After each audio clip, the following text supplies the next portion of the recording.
Paul had already made the decision.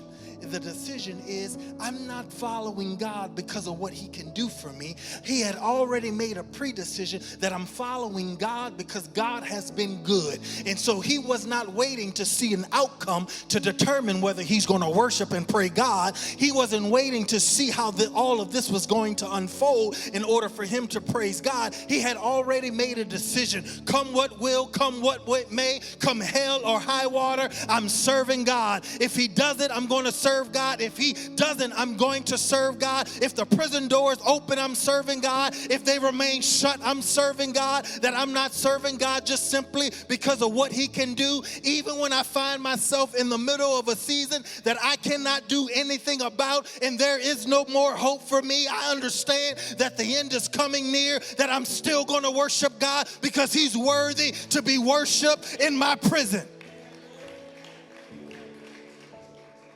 He had already determined that. So when it got to him, the decision had already been made that he was going to worship God. And in this season, he begins to write to his mentee, to his spiritual son, to Timothy. And he writes that Demas had deserted him. He writes that Alexander the coppersmith did him much harm. Paul has been hurt by people, not just any person. He's been hurt with those that have been in ministry with him. He's been hurt with those that he is allowed to come close. He's been hurt with those that have claimed to be Christians.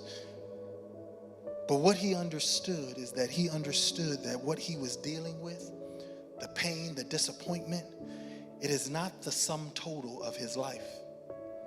It may be a part of your story, but it is not your entire story. Because if you allow it, your disappointment will only breed more disappointment. If you allow it, your hurt will only breed more hurt. If you allow it, your pain will tell you you need to stay in your pain. But your pain and disappointment is not the sum total of your story. It may be a part of your story, but it is not your story. And if you find yourself in here wounded, if you find yourself in here disappointed, if you find yourself in here hurt, I just want you to take a mental snapshot of where you are, because you're not staying there, because it's not the end of your story. You are assigned. If you're saved, you are assigned. If you have the Spirit of God in you, you are assigned. You are assigned to do something for him.